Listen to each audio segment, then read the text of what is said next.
గారికి మళ్ళీ చుక్కెదురైందనే చెప్పాలండి. హైకోర్టు నుంచి బెయిల్ పిటిషన్ క్యాన్సిల్ చేశారు. అంటే యూనివర్సిటీలో స్టూడెంట్స్ కిడ్నాప్ కేసు, మీకు ఐడియా ఉందా దీనిపైన? ఉంది. ఏమంటారు? ఇందులో క్లియర్ గా గమనించాలండి, మోహన్ బాబు గారు చేసిన తప్పు చాలా తక్కువ కనిపిస్తుంది. ఆయన తప్పేం చేయలేదని మేము భావిస్తున్నాం. ఎందుకంటే మోహన్ బాబు గారు ఆయన యూనివర్సిటీ గురించి ఒకసారి తెలుసుకొని మాట్లాడితే బాగుంటుంది. మోహన్ బాబు గారి యూనివర్సిటీ అనేటువంటిది ఉస్మానియా యూనివర్సిటీ కాదు, అలాగే వెంకటేశ్వర యూనివర్సిటీ కాదు. అది పూర్తిగా private university, 100% private university Mohan Babu university అనేది. సో దానికి ఎటువంటి ఫండ్ రాదు, ₹1 గవర్నమెంట్ కూడా ఇవ్వదు. వాళ్ళకి ఎదురయ్యే ప్రతి కోర్సుకి అవసరమయ్యే ప్రతి డబ్బులు వాళ్ళే వసూలు చేసుకోవాలి. సో అంత కమర్షియల్ యూనివర్సిటీ అది తెలుసుకోవాలి. అటువంటి యూనివర్సిటీలో చేరాలనుకునేటువంటి వాళ్ళు క్లియర్గా అక్కడ వాళ్ళు ముందే వాళ్ళ అగ్రిమెంట్స్ ఉంటాయి, అవన్నీ ఒప్పుకొని వెళ్ళాలి. నీ దగ్గర 500 ఉంటే బిర్యానీ తిను, లేకపోతే మూసుకొని ₹5 మీల్స్ అయ్యి. నీ దగ్గర డబ్బులు లేనప్పుడు వెళ్ళి ఎవడు బిర్యానీ తినమన్నాడు? బిర్యానీ తిని డబ్బులు లేవంటే ఎలా? అది కుదరదు కదా. అటువంటిప్పుడు మోహన్ బాబు గారి యూనివర్సిటీలో చేరే ముందు వెనక ఆలోచించుకొని జాయిన్ అవ్వాలి. చేరిన తర్వాత వాళ్ళు డబ్బులు అడిగారు, మళ్ళీ 40,000 ఎక్స్ట్రా అడిగారు. వీళ్ళు 40,000 మేము కట్టలేమంటున్నారు. 40,000 దగ్గర గొడవ. అంతేకాకుండా ఎక్కువ ఎక్స్ట్రా ఫీజులు ఉంటాయని చెప్తున్నాం కదా. ప్రైవేట్ యూనివర్సిటీ ఉంటాయి. ఇక్కడ కిడ్నాప్ అనేటువంటి పదం వచ్చింది. అసలు మోహన్ బాబు గారిని చాలా మంది బ్లాక్ మెయిల్ చేశారు. ఈ మధ్య ఏంటంటే స్టూడెంట్ ఫెడరేషన్స్ అనే పేరుతో కొంతమంది నాయకులు ఏర్పడుతున్నారు. ఇది ఒక బిజినెస్ లాగా అయిపోయింది.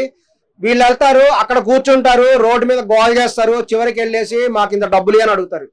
వాళ్ళు 15 లక్షల రూపాయలు మోహన్ బాబు గారి యూనివర్సిటీ నుంచి డిమాండ్ చేశారు అని వాళ్ళు కేసు పెట్టడం కూడా జరిగింది.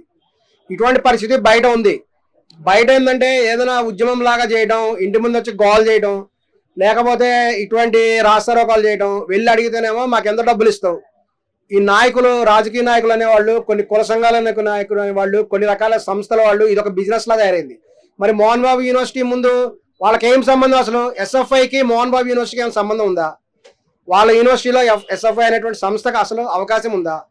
బయట వాళ్ళు వచ్చి వీళ్ళ యూనివర్సిటీ ముందు చేసే అధికారం వాళ్ళకి ఎవరిచ్చారు? మరి ఆయన ఏం చేయాలి చెప్పండి? మోహన్ బాబు గారు ఏం చేయాలి? ఎవరు? వాళ్ళు లోపల యూనివర్సిటీ సంబంధించిన వాళ్ళు కాదు కదా చేసింది. బయట వాళ్ళు వచ్చి ఎలా చేస్తారు? బయట వాళ్ళకి ఏం సంబంధం? వాళ్ళ యూనివర్సిటీ వాళ్ళు చేయాలి. బయట వ్యక్తులు వచ్చి వీళ్ళ యూనివర్సిటీ సంబంధం లేని వాళ్ళు ఎట్లా ఉద్యమం చేస్తారండి? వాళ్ళు బయట వ్యక్తులు, అవును, వాళ్ళు యూనివర్సిటీలో జాయిన్ అయ్యే ముందే అది వాళ్ళు చేయమనండి ఉద్యమం. బయట దమ్ముంటే వాళ్ళు చేయమనండి. అసలు యూనివర్సిటీలో చాలా మంది ఆలోచించుకోవాలి. ప్రైవేట్ యూనివర్సిటీ అది. ప్రైవేట్ యూనివర్సిటీ ఎవరు జాయిన్ అవ్వమన్నాడు?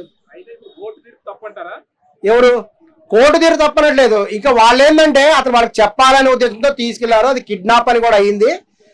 వాళ్ళ మీద ఇప్పుడు ఆయన మీద ఏంటంటే కావాలి ఈ ప్రూఫ్స్ ఉన్నాయి. ఇప్పటి వరకు పోలీసులు నోటీస్ ఇవ్వకపోవడానికి కారణం ఇన్ని రోజులు కూడా వాళ్ళ దగ్గర ప్రూఫ్స్ కరెక్ట్ గా లేవు కాబట్టి నోటీస్ ఇవ్వలేదు. అయితే ఈ రోజు ప్రూఫ్స్ దొరికాయి. వాళ్ళ పిఆర్ టీం ఎవరైతే ఉన్నారో, పిఆర్ అని సతీష్, ఇంకా మంచి మోహన్ బాబు గారు మాట్లాడిన కాన్వర్సేషన్స్, ఆడియోస్ అన్ని వాళ్ళు గ్యాదర్ చేసుకున్నారు కాబట్టి నోటీస్ ఇచ్చారు అని అంటున్నారు. ఇదంతా రాజకీయ కుట్ర. ఇవ్వదలుచుకుంటే మోహన్ బాబు గారికి ముందే బెయిల్ ఇవ్వచ్చు కదా. అరెస్ట్ చేయకుండానే ఆయన బెయిల్ ఇవ్వచ్చు. ఆయనకు బెయిల్ ఇవ్వకుండా ఎందుకు ఆపుతున్నారు? ఆయన యూనివర్సిటీలో ఫీజుల గురించి బయట వాళ్ళు ఎందుకు ఇన్వాల్వ్ అవుతారంటే మోహన్ బాబు గారి మీద కొంతమంది రాజకీయ కక్ష కట్టి ఆయన మీద చేస్తున్నటువంటి అపవాదం ఇది. ఇప్పుడు అరెస్ట్ చేసినా ఏమవుతుంది? మోహన్ బాబు గారిని అరెస్ట్ చేస్తారు. అరెస్ట్ చేస్తే ఏమవుతుంది? బెయిల్ తీసుకుంటారు, మళ్ళీ బయటకు వస్తారు.